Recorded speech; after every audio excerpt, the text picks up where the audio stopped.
وَلَسَوْفَ يُعْطِيكَ رَبُّكَ فَتَرْضَى. صدق اللہ العظیم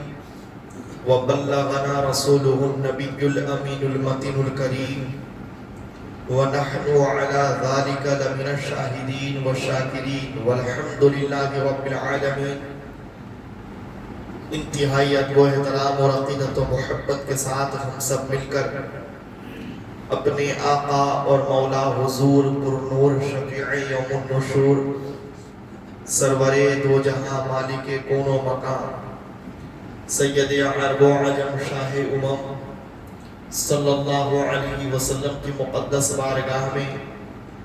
درود و سلام کا ہدیہ اور نذرانہ پیش کریں. پڑھیے با آواز بلند اللہم صلی علی سیدنا و شفیعنا و حبیبنا و طبیبنا و قلوبنا و غوثنا و غیاثنا محمد معدن الجود والکرم و آلہ و اصحابہ و بارک وسلم صلاة و سلاما علیک یا رسول اللہ صلی اللہ تعالی علیہ وسلم. عاجزان محترم، ہم سب کا عقیدہ یہ ہے کہ روز محشر تمام لوگوں سے ان کے اعمال کا حساب لیا جائے گا. ہر کسی شخص سے اس کی نیکی اور بدی کا سوال ہوگا. اہل ایمان بالآخر نجات پائیں گے. انہوں نے اپنی زندگی میں اگر اللہ کی نافرمانی، معصیت یا کسی گناہ کا ارتکاب کیا ہوگا تو وہ معذب ہوں گے، عذاب دیے جائیں گے. لیکن نبی کریم صلی اللہ علیہ وسلم کی شفاعت کے صدقے و طفیل ان کی بخشش ہوگی. اور جو دنیا سے کفر کی حالت میں گئے وہ آخرت میں دائمی عذاب میں گرفتار ہوں گے. نبی کریم صلی اللہ علیہ وسلم کی شفاعت کے صدقے و طفیل تمام اہل ایمان کی بخشش ہوگی. اگر وہ جہنم میں جا چکے ہوں گے تو مصطفیٰ کے صدقے و طفیل میں جہنم سے نکالے جائیں گے. تفسیر کی کتابوں میں موجود ہے کہ جب آیت کریمہ وَلَسَوْفَ يُعْطِيكَ رَبُّكَ فَتَرْضَى نازل ہوئی کہ ان قریب اے محبوب تمہیں تمہارا پروردگار اس قدر عطا کرے گا کہ تم راضی ہو جاؤ گے. تو میرے آقا نے اس آیت کے نازل ہونے کے بعد ارشاد فرمایا وَإِذًا لَا أَرْضِي وَوَاحِدٌ مِّنْ أُمَّتِي فِي النَّارِ. تب تو میں اس وقت تک راضی نہیں رہوں گا، اس وقت تک خوش نہ ہوں گا جب تک کہ میری امت کا ایک فرد بھی جہنم میں ہو. یعنی میں اپنے پروردگار سے کہوں گا اے میرے مالک تو اپنے محبوب کی رضا کا طلبگار ہے، تو اپنے محبوب کو راضی کرنا چاہتا ہے، تو میری رضامندی اس میں ہے کہ میری امت کے ایک ایک فرد کو جہنم سے نکال کر جنت میں داخل فرما دے. حدیث میں یہاں تک موجود ہے کہ جہنم کے داروغہ اور خازن فرشتہ حضرت مالک علیہ الصلوۃ والتسلیم نبی کریم صلی اللہ علیہ وسلم کی بارگاہ میں عرض کریں گے یا رسول اللہ آپ نے تو اپنی امت کے کسی فرد کو جہنم میں نہیں رہنے دیا، ہر شخص کو جس پر جہنم لازم تھا آپ نے اپنے اس امتی کو جہنم سے نجات عطا فرما دی. روز قیامت مصطفیٰ کے صدقے و طفیل میں ہر مومن و مسلم جو دنیا سے ایمان و اسلام کی حالت پر گیا نجات پائے گا. ان کے وسیلے سے، ان کے صدقے سے ان کی بخششیں ہوں گی. حدیث شریف میں موجود ہے اللہ رب العزت اپنے ایک بندے کو بلائے گا اور کہے گا تمہارے نامہ اعمال میں جو جو کچھ ہے تم اسے پڑھو. وہ اپنے نامہ اعمال کو جب دیکھے گا تو اس میں سوائے گناہوں کے اور کچھ نہ پائے گا. بڑے بڑے گناہ، چھوٹے چھوٹے گناہ سب اس میں موجود ہیں، تو وہ اللہ رب العزت کی بارگاہ میں انتہائی ندامت و شرمندگی کے ساتھ اپنے نامہ اعمال کو سنا رہا ہوگا، تو چھوٹے چھوٹے گناہ پڑھ کر سنائے گا اور بڑے بڑے گناہ شرمندگی کی وجہ سے نہیں پڑھے گا۔ جب وہ اپنے نامہ اعمال کو خدا کی بارگاہ میں مکمل پڑھ لے گا تو اللہ تعالیٰ فرشتوں کو حکم دے گا، اے میرے فرشتے، اس کے نامہ اعمال میں جتنی معصیتیں ہیں، جتنے گناہ ہیں، اس گناہ کے بدلے میں نیکیاں لکھ دیں۔ اس نے جتنے گناہ کا ذکر کیا ہے، ہر گناہ کے بدلے میں ایک نیکی لکھ دے۔ وہ چیخ کر چلا کر کہے گا، اے میرے پروردگار، مجھ سے غلطی ہو گئی، میں جب پڑھ رہا تھا تو بڑے بڑے گناہوں کا تذکرہ نہ کر سکا، اے میرے مولا، کاش میں ان بڑے بڑے گناہوں کا تذکرہ کرتا، ان کے بدلے میں بھی مجھے نیکیاں مل جاتی۔ اللہ رب العزت مصطفیٰ کے وسیلے سے روز محشر کے اندر اپنی شفاعت و مغفرت کے دریا بہا دے گا، اور ہر خاطی کو، ہر مجرم کو، ہر نافرمان کو مصطفیٰ کے وسیلے سے بخشش مل جائے گی۔ حدیث شریف میں ہے، اللہ رب العزت قیامت کے دن دو لوگوں کو جو جہنم میں جا چکے ہوں گے بلائے گا۔ وہ دونوں جب اللہ کی بارگاہ میں حاضر ہوں گے تو اللہ تعالیٰ کہے گا، اے میرے بندو، تم دنیا میں کیا کرتے تھے؟ جب وہ جہنم سے نکال کر لائے جائیں گے، رب پوچھے گا تو جواب دیں گے، اے میرے پروردگار، ہم نے تیری نافرمانی کی، ہم نے تیری بارگاہ سے جو کچھ احکامات ملے تھے ان سب کو ٹال دیا، کسی پر عمل نہ کر سکا، میں بڑا خطا کار رہا، میں نے دنیا کی زندگی میں حد درجہ نافرمانی کی ہے، معصیتوں کا ارتکاب کیا ہے۔ پروردگار عالم کہے گا، تم اپنی زبان سے اقرار کر رہے ہو، مطلب یہ ہے کہ تم جہنم میں گئے تھے تو تم اس کے مستحق اور حقدار تھے، لہٰذا اے میرے فرشتوں، ان لوگوں نے خود اپنی زبانوں سے اقرار کیا ہے کہ یہ جہنم کے مستحق ہیں، لہٰذا تم انہیں جہنم میں لے جاؤ۔ اے میرے بندو،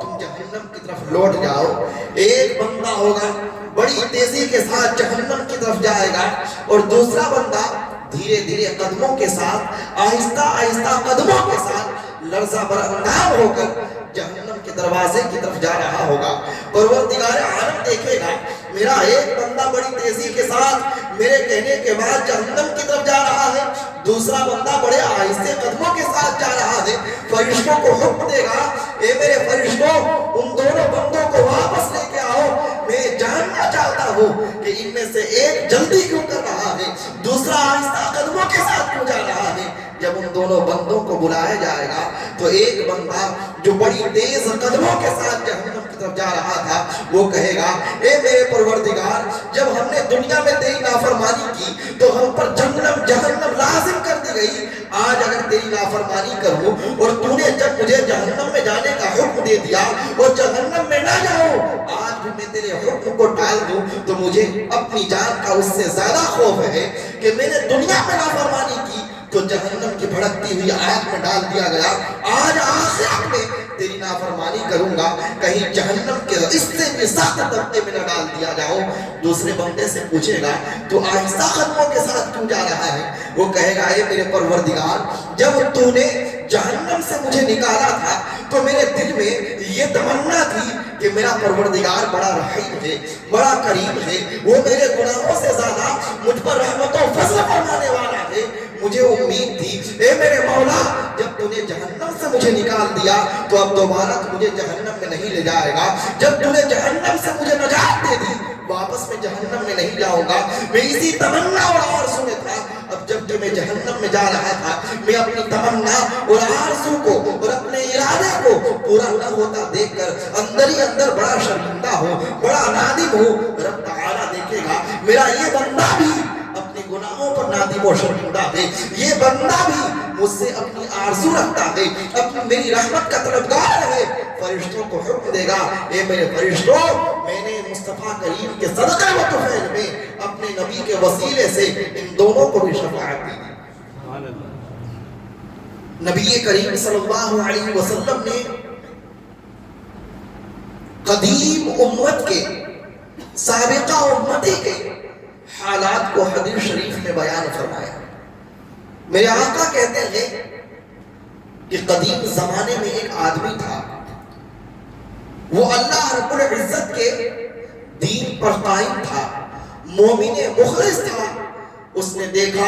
کہ میں وادیوں میں رہ کر کے اللہ کی اطاعت و فرما برداری اور اللہ رب العزت کی عبادت مکمل طور پر نہیں کر سکتا ہوں۔ وہ آبادیوں سے دور نکلتا ہے، نکلنے کے بعد میں سمندر کے ایک جزیرے میں پہنچتا ہے جہاں چاروں طرف نہ کوئی انسان ہے، نہ کسی طرح کی کوئی مخلوق آباد ہے۔ اس جزیرے اور ٹاپو پر پہنچ کر وہ انسان سکونت پذیر ہو جاتا ہے اور اس جزیرے پر 400 برس تک وہ رہتا ہے۔ 400 سال میں اللہ رب العزت نے اس بندے پر اپنا لطف فرمایا کہ اس کے لیے انار کا ایک پودا اس جزیرے پر اگا دیا اور دوسری طرف ایک خوبصورت میٹھے پانی کا چشمہ جاری کر دیا۔ وہ اللہ کا بندہ اس انار کے دانے سے اپنی زندگی بسر کرتا تھا، میٹھے چشمے سے سیراب ہوتا تھا اور پورے وقت میں مکمل خدا کے ذکر میں مشغول رہتا، خدا کی بندگی میں مشغول رہتا، خدا کی عبادت اور ریاضت کیا کرتا تھا۔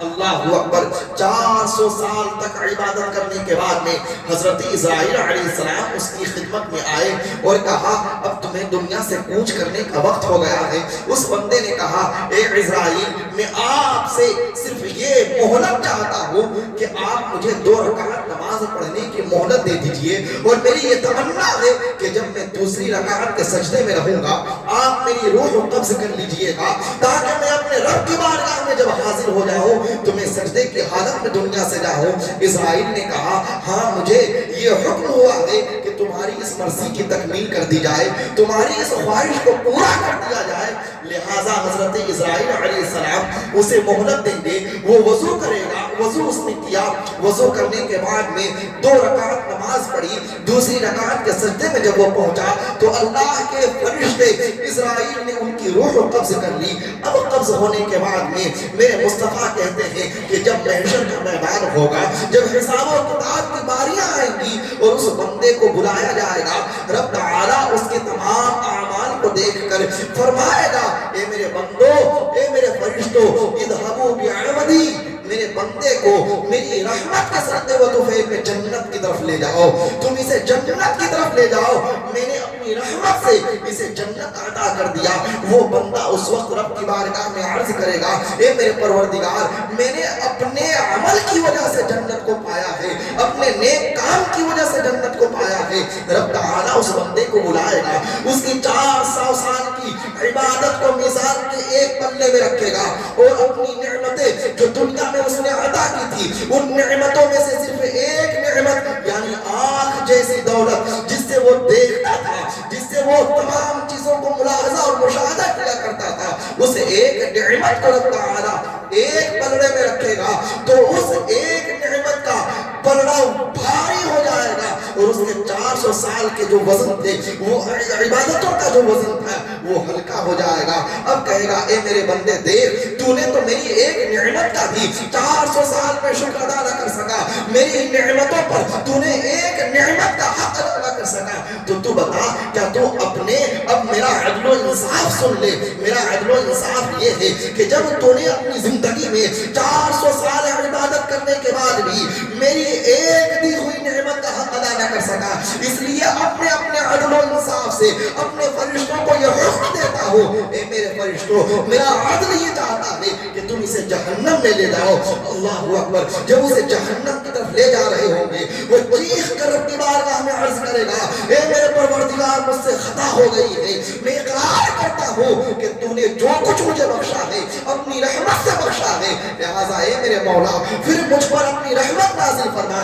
اور جہنم سے مجھے نجات عطا فرما۔ اللہ تبارک و تعالیٰ اس بندے کو اپنے فضل و کرم سے جہنم سے نکال کر جنت کی طرف لے جانے کا حکم دے گا۔ پتہ یہ چلا دنیا میں کوئی شخص اپنے عمل کی وجہ سے کامیاب نہیں ہو سکتا ہے، صرف اپنی نیکیوں پر وہ گھمنڈ نہیں کر سکتا ہے، اپنے تقویٰ اور پرہیزگاری پر غرور نہیں کر سکتا ہے کہ میں بڑا نمازی ہوں، بڑا پرہیزگار ہوں، بڑا روزہ دار ہوں، بہت ہی زکوٰۃ ادا کرتا ہوں، میں نے نیکیوں کے خزانے لگا دیے تھے، ہیں جب وہ شخص جو اپنی نیکیاں 400 سال تک کرنے کے بعد بھی رب کی بارگاہ سے دی ہوئی نعمتوں کا حق ادا نہ کر سکا، تو ہم اور آپ کون ہیں جو اپنی نیکیوں پر گھمنڈ کریں، اپنی نیکیوں کے اوپر وہ اترانے لگے اور سوچیں کہ ہماری بخشش تو لازم ہو گئی، ہم تو اللہ کی رحمت کے، ہم تو اللہ کے عدل و انصاف کے مطابق مکمل جنتی ہو گئے۔ اے میرے عزیزو،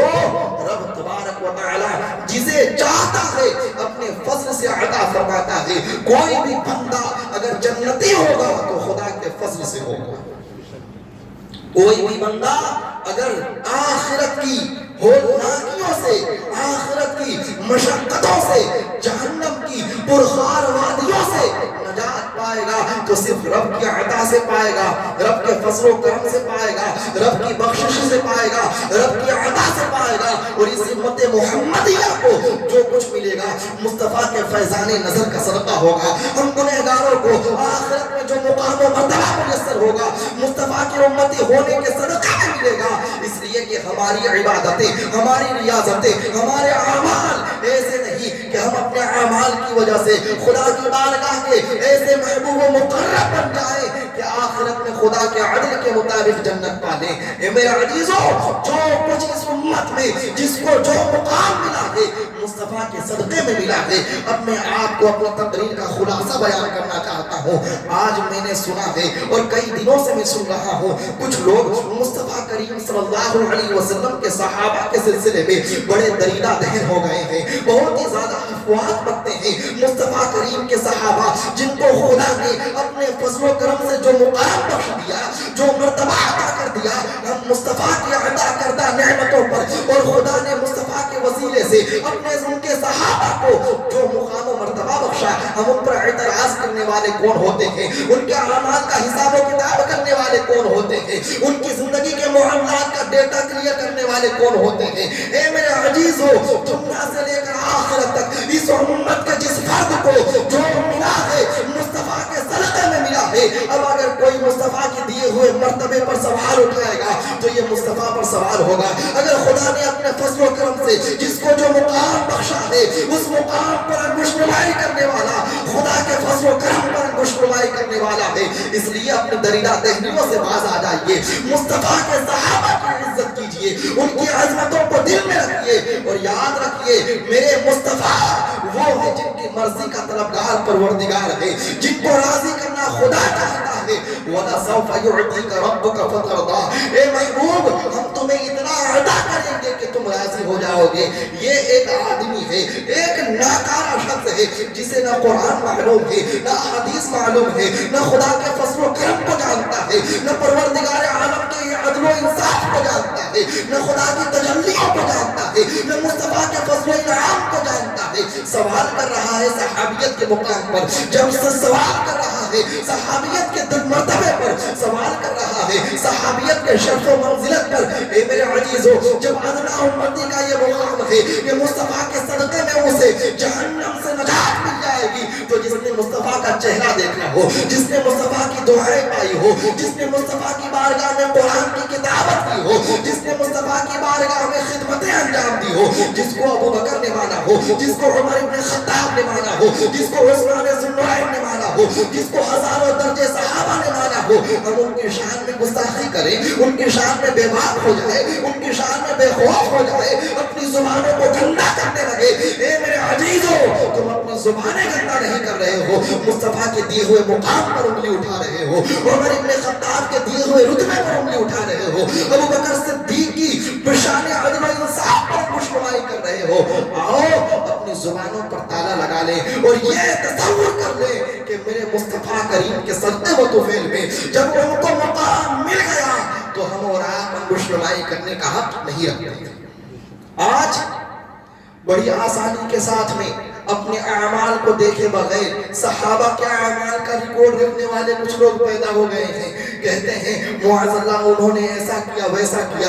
آپ بتائیے دنیا میں رب تعالیٰ نے اپنے محبوب پیغمبر کی تجلیوں کو، ان کی نظروں کو کتنا وسیع فرمایا تھا۔ وہ تو خدا کی قسم اگر احد پر اپنی تجلی ڈال دیں تو وہ سونے میں تبدیل ہو جائے۔ کیا میرے معاویہ پر یا دیگر صحابہ پر میرے مصطفیٰ نے تجلی نہیں ڈالی؟ ان کے دل کو صاف نہیں کیا، ان کے دل کو پاکیزہ نہیں کروایا، ان کے دل کو اجلا نہ کیا کہ تم ان کی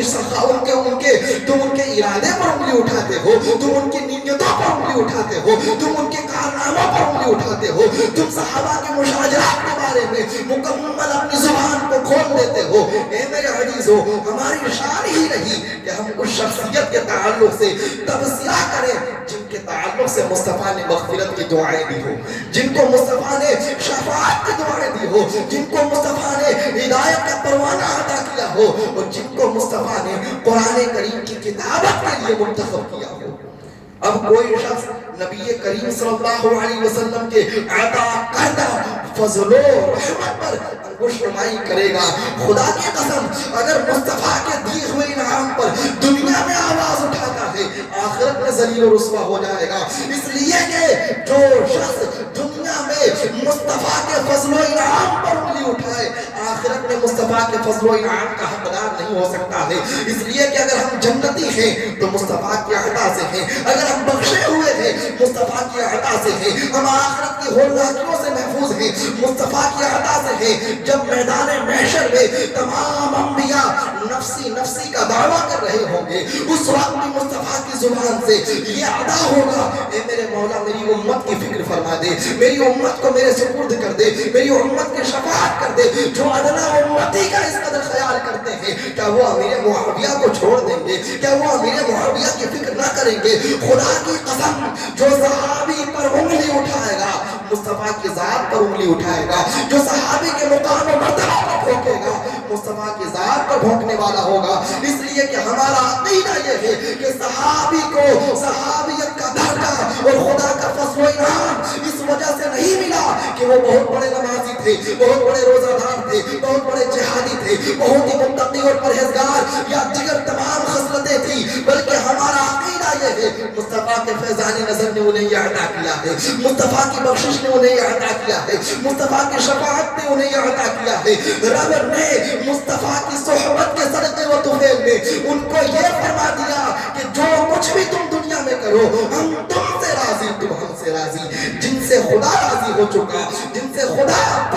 پروردگار عالم خوش ہو چکا، ہم ان کی ذات گستاخی نہیں کر سکتے ہیں۔ اللہ رب العزت ہمارے ایمان کی حفاظت فرمائے، ہمارے عقیدے کی حفاظت فرمائے، خدا اور خدا و رسول کے مقام و مرتبہ کا پاس و لحاظ کرنے کی توفیق بخشے، اور ہم اپنے ایمان و اسلام کو پاکیزہ، مضبوط اور مستحکم رکھیں۔ اور یاد رکھیے